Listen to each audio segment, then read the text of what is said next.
Counselling करें, जब course पूरा होने के बाद, आई एम श्योर इस कोर्स के अंदर हम आपको इतना कॉन्फिडेंट कर देंगे कि किसी भी पेरेंट्स या कोई और कंसल्टेंट अगर आपसे बात करे तो आप आराम से उनसे बात कर सकते हैं। कोई पेरेंट्स, कोई बच्चा आपके पास आया तो आपको ये पता है कि उनसे क्या क्वेश्चन पूछने हैं, क्या आंसर देना है, वो क्या पूछेंगे, आपने क्या बोलना है, तो वो सब आपके पास पूरी क्लैरिटी होगी, टोटल क्लैरिटी। और एक एक कंट्री वाइज भी हम जाएंगे, हम बहुत डिटेल में जाएंगे इस कोर्स में। तो बट ये है कि जब हम काउंसलिंग करें तो हम ये दिमाग में रखकर काउंसलिंग करें कि हमने अपने फायदे के लिए या अपना केस करने के लिए काउंसलिंग नहीं करनी। बच्चे के करियर, बच्चे के भविष्य, बच्चे के लिए ये हमने करियर काउंसलिंग करनी है। उसमें कई बार ऐसा होगा कि कोई स्पेसिफिक कंट्री या कोई स्पेसिफिक ऐसी चीज है जो आप नहीं करते, तो वो जबरदस्ती मत बोलना। आप बोलोगे जी ये चीज मैं नहीं करता, मेरी एडवाइस होगी कि अगर कोई स्पेशलाइज है आप उसके पास चले जाए, मैं ये करता हूँ। जिस चीज में आपको नॉलेज है, स्ट्रेंथ है, जो आप कर सकते हो वो करो। नहीं पता तो आप बोल दो कि जी मुझे पता नहीं है, मैं सीनियर से किसी और से पूछकर डिस्कस कर कर आपको बताऊंगा। उनको बल्कि ये अच्छा लगेगा कि हाँ यार, अगला बंदा ऑनेस्टी के साथ हमसे बात कर रहा है। तो अभी हम इस कोर्स को शुरू करते हैं आज। आपके पास अपने पेपर पेन है, डायरी नोटपैड पेन है? Yes, yes, yes, sir. Please आपको शायद नहीं तो ले आओ। I am having absolutely 0% knowledge for this मैं in this business. मैं I have to हरप्रीत जी मैं start from scratch. हरप्रीत जी मैं ये बात मान के करूंगा कि आप में मेरे को से कुछ किसी को कुछ भी नहीं पता। आपको बिल्कुल मतलब क्लियर जीरो। स्टडी वीजा, आप ये वर्ड पहली बार सुन रहे हो। हम ये बिल्कुल मानकर इस चीज को करेंगे और थोड़ा बहुत इंटरेक्टिव रखेंगे कि कुछ लॉजिकली आप क्या सोच सकते हो, लॉजिकली क्या आपको आता है, क्योंकि इसके अंदर कुछ टेक्निकल चीजें हैं और बहुत ज्यादा लॉजिकल है। टेक्निकल पार्ट डेफिनेटली हम कवर करेंगे धीरे धीरे धीरे धीरे, बट काफी कुछ लॉजिकल भी है। And तो one more question, but your study visa, what you are saying about, this is for a specific country or it will be journal for, like it would हम be for लोग Canada or Australia? They must हम have लोग different rules and हम regulations. लोग इसमें क्या करेंगे, हम इसके अंदर देखो, चलो मैं शुरू करता हूँ, बताता हूँ मैं अभी आपको। पेन पेपर आ गया हाँ आपके जी, पास? हाँ जी, हाँ जी, डन। दिल्ली के पास भी है, हरप्रीत जसप्रीत आपके पास भी है? Yes sir. जसप्रीत अगर पेन है तो अपना वीडियो ऑन रखो, अपना कोई दिक्कत नहीं। आपके दो बच्चे मिनट सर हो गए। करेंगे तो कोई दिक्कत नहीं है, हाँ जी सर, 2 तो मिनट। परिवार के अंदर। ओके, अब स्टूडेंट वीजा जो बिजनेस है, बिजनेस के अंदर तीन अलग अलग सेगमेंट्स हैं। पहला सेगमेंट होता है स्टूडेंट का प्रोफाइल। इस पूरे बिजनेस को हम तीन सेगमेंट में डिवाइड कर लो आप। सेगमेंट वन, जिसके अंदर हम लोग स्टूडेंट का प्रोफाइल देखते हैं, उसका प्रोफाइल क्या है, उनका बजट क्या है, उसके क्रेडेंशियल्स क्या है, उसकी एजुकेशन क्या है, उसका एक्सपीरियंस क्या है, उसके पास क्या डॉक्यूमेंट्स हैं। तो segment one, student profile. Segment two के अंदर होता है वो स्पेसिफिक कंट्री, जिस कंट्री में स्टूडेंट का इंटरेस्ट है या स्टूडेंट का प्रोफाइल सूटेबल है, उस कंट्री के कॉलेज या यूनिवर्सिटी में उसका एडमिशन करवाना। तो जो सेकंड सेगमेंट है वो होता है admission process. Segment one student profile, segment two admission process, और सेगमेंट थ्री होता है जब एडमिशन हो जाता है तो हमें इंडिया में उस कंट्री की एम्बेसी में उसका वीजा लेना होता है। तो थर्ड सेगमेंट है उसका वीजा प्रोसेस। Exactly. हम जो कवर करेंगे, हम सबसे पहले कवर करेंगे पूरा स्टूडेंट प्रोफाइल। कम से कम 2 से 3 दिन हमारे जाते हैं सिर्फ स्टूडेंट प्रोफाइलिंग पर, क्योंकि सबसे जरूरी वो है, सबसे ज्यादा जरूरी, क्योंकि उसके प्रोफाइल के बेस पर ही एडमिशन होगा, उसके प्रोफाइल के बेस पर ही वीजा होगा। वीजा किसी बेस पर, एडमिशन किसी और बेस पर नहीं होगा, स्टूडेंट के प्रोफाइल पर होगा, और स्टूडेंट ने जाना है।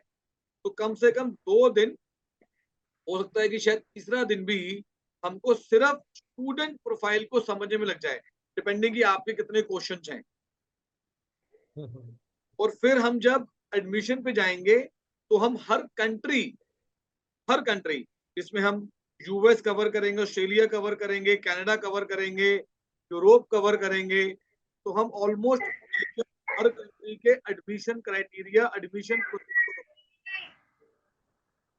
और लास्ट में हम लोग इंडिया में हर कंट्री की जो एम्बेसी है, उस एम्बेसी में वीजा प्रोसेसिंग हम कैसे करते हैं, वीजा का क्या सेगमेंट है, क्या प्रोसीजर है, उनकी क्या फॉर्मेलिटीज होती हैं, हम उसको समझेंगे। तो पहले हम स्टूडेंट प्रोफाइलिंग समझेंगे, फिर हम कंट्री वाइज एडमिशन प्रोसेस समझेंगे, फिर हम again country wise embassy visa profiling समझेंगे। तो ये 3 सेगमेंट हम इस पूरे कोर्स में कवर करेंगे। एंड वहीं पर भी किसी भी जगह पर आपका कोई भी डाउट है तो आप ये मत सोचें कि यार ये डाउट मुझे ना बड़ा मूर्खों वाला लग रहा है या बड़ा स्टूपिड सा क्वेश्चन लग रहा है। वो आपको लग रहा है स्टूपिड क्वेश्चन, लेकिन आपके लिए तो क्वेश्चन है ना वो। तो you should and you must यहाँ फैमिली की तरह, आप सब परिवार की तरह यहाँ पढ़ाई करेंगे, कोर्स करेंगे। कोई भी संशय मन में है, कोई भी डाउट है, तो मुझे उसी वक्त रोकें और मुझसे वो क्वेश्चन पूछें, 1 बार 2 बार 10 बार, जब तक आपको उसका राइट लॉजिकल आंसर समझ में ना आ जाए। I try to give some examples also to clarify you.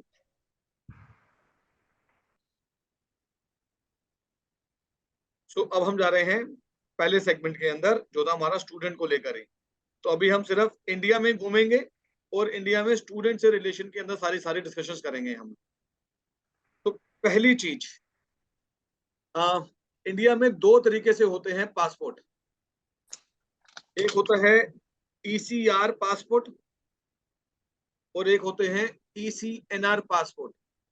कोई आइडिया आप लोगों को कि ये दोनों पासपोर्ट्स के अंदर क्या फर्क है? No idea. दिलीप, आपको इसमें यस सर। आइडिया, कोई सर एक्सपीरियंस है, कोई सुना हो? ये शायद सुना है मेरे को, ECR जैसे कि ये अनपढ़ लोगों के लिए होता है सर, जैसे और थोड़ा बहुत। हाँ जी। और ECNR? ECNR तो नहीं सुना आपने सर। बोला कि ECR होता है अनपढ़ लोगों के लिए, यस सर। फिर ECNR किसके लिए होता है?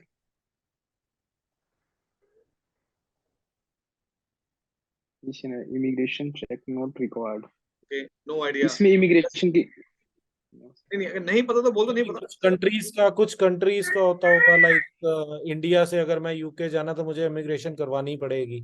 लाइक अगर कोई यूएस से उधर जा रहा है तो उसको नॉट वो चीज नहीं रिक्वायर्ड होगी, ऐसा कुछ होता होगा। मतलब व्हाट आई थिंक सो। फिर आपको कोई आइडिया?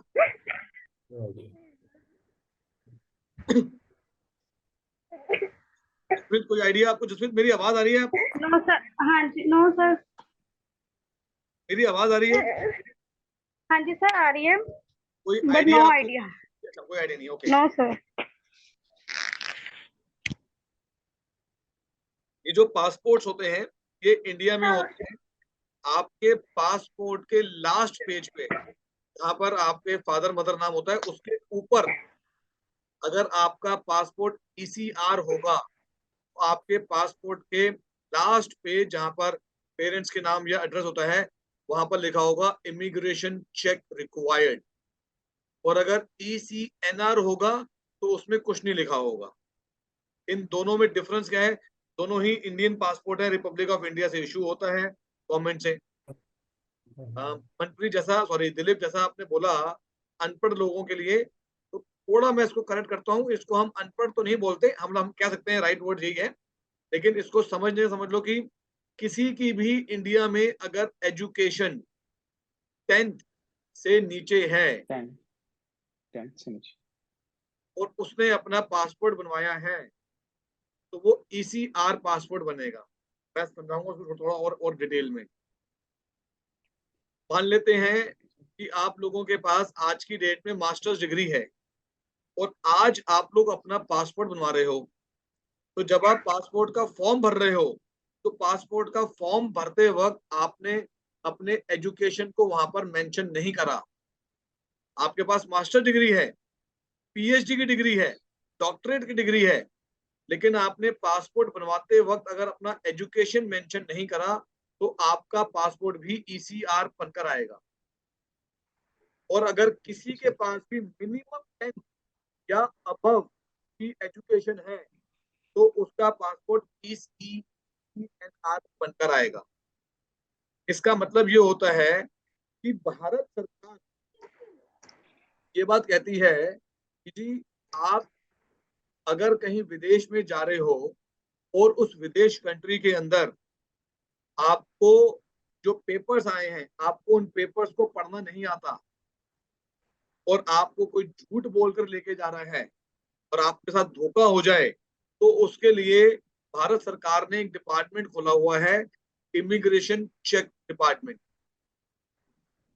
तो ये जो ईसीआर ईसीएनआर कॉन्सेप्ट है ये मेजरली होता है गल्फ कंट्रीज के अंदर जो जीसीसी कंट्रीज होती हैं, Qatar, Oman, Bahrain, Saudi, Dubai, तो इन कंट्रीज के अंदर आपका ईसीआर और ईसीएनआर पासपोर्ट का कॉन्सेप्ट है कि यहाँ पर आपका वीजा के लिए आपको एम्बेसी में जाना नहीं पड़ता, यहाँ के वीजास आपका डायरेक्टली एम्प्लॉयमेंट वीजास आ जाते हैं यहाँ पर। लेकिन हम लोग जब स्टूडेंट वीजा कर रहे हैं तो हम लोग मेजरली स्टूडेंट वीजा करते हैं यूरोपियन कंट्रीज के लिए, वेस्टर्न कंट्रीज के लिए। तो यहाँ पर ईसीआर या ईसीएनआर के लिए कोई दिक्कत नहीं है, किसी का चाहे ईसीआर है किसी का चाहे ईसीएनआर है, दोनों ही acceptable है, दोनों में कोई दिक्कत नहीं आती हमारे केस में। तो अगर कोई पूछे कि सर ईसीआर पासपोर्ट है उसका हो जाएगा, हाँ जी हो जाएगा। ईसीएनआर पासपोर्ट है हो जाएगा, हाँ जी हो जाएगा। अच्छा, आप में से इंटरनेशनल ट्रैवल किस किसने करा हुआ अभी तक? हरप्रीत आपने करा हुआ है, दिलीप आपने करा हुआ है? सर यस सर, मैं पुर्तगाल हूँ सर, अभी यूरोप में ही हूँ। अच्छा, अभी आप पोर्चुगल में ही हो? अच्छा, okay, very nice. Yes sir. Okay. ठीक है, अब मैं आपको थोड़ा सा यहाँ पर एक लॉजिकल चीज सुनाता हूँ। जब हम एयरपोर्ट जाते हैं तो एयरपोर्ट में पहले हमने बोर्डिंग पास लिया, यस सर। बोर्डिंग पास लेकर हम जाते हैं अपना इमिग्रेशन में, sorry immigration security security check में जाते हैं। सिक्योरिटी चेक, सिक्योरिटी ठीक चेक है के सर। बाद हम आते हैं हमारे इमिग्रेशन पे। बिल्कुल। इमिग्रेशन। इमिग्रेशन के बाद आप अपना गेट पे आते हो जहां से आपकी फ्लाइट लेनी है, या बीच में आपका ड्यूटी फ्री एरिया आता है। आप अपना गेट से फ्लाइट लेते हो, उस कंट्री में लैंड करते हो, उस कंट्री में फिर से लैंड करते ही सबसे पहले आपके पास होता है इमिग्रेशन डिपार्टमेंट। बिल्कुल। Yes sir. क्लियर कर कर फिर आप बेल्ट से अपना लगेज लेते हो, और फिर आप चले जाते हो बाहर। ये जो इमिग्रेशन है इंडिया में, जब आप ये इमिग्रेशन क्रॉस करते हो तो ये इमिग्रेशन के पास सारे राइट हैं आपको रोकने के, वापस भेजने के। तो ये इमिग्रेशन है जो आपके पासपोर्ट को चेक करती है कि क्या है, ईसीएनआर है, क्या डॉक्यूमेंट्स है, क्या डॉक्यूमेंट्स नहीं है। यहाँ पर आपका आई स्कैन होता है कि आप लीगली अलाउ हो जाने के लिए, क्रिमिनल केस तो नहीं है। तो ये इंडिया का इमिग्रेशन आपको चेक करेगा। ऐसे ही जिस कंट्री में जा रहे हैं उस कंट्री का इमिग्रेशन ये चेक करेगा कि जो डॉक्यूमेंट्स आप लेकर आए हो मेरे पास, क्या ये डॉक्यूमेंट मेरी कंट्री ने इशू करे हैं आपको, क्या मेरी कंट्री में पहले कोई आपने क्रिमिनल केस, कोई लॉ अबाइड तो नहीं करा हुआ, क्या आपको मैं लीगली अलाउ करूँ अपनी कंट्री में। तो ये इमिग्रेशन आपको डिपोर्ट कर सकता है, या इंडिया का इमिग्रेशन भी आपको ट्रैवल के लिए मना कर सकता है। जब आप इंडिया का इमिग्रेशन से एग्जिट करते हो, सॉरी, जब आप यहाँ पर आप ये पासपोर्ट पे स्टैंप लगाएंगे, यहाँ पर आपके पासपोर्ट पे स्टैंप लगती है जिसको बोला जाता है एग्जिट। और जब आप उस कंट्री में पहुंचते हो तो उस कंट्री में आपके पासपोर्ट पर स्टैंप लगती है। क्या लगती है उस स्टैंप में, क्या होता है? अराइव्ड। एंटर या अराइव। एंटर। तो एक चीज होती है जिसको बोला जाता है नो लैंड जोन। कोई आइडिया है no, sorry, no land zone क्या होता है?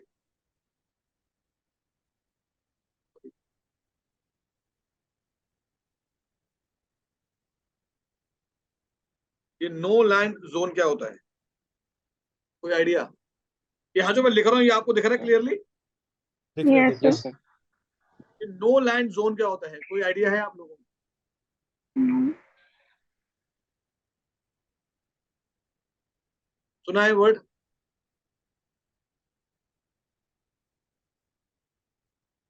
जब हम ये वाला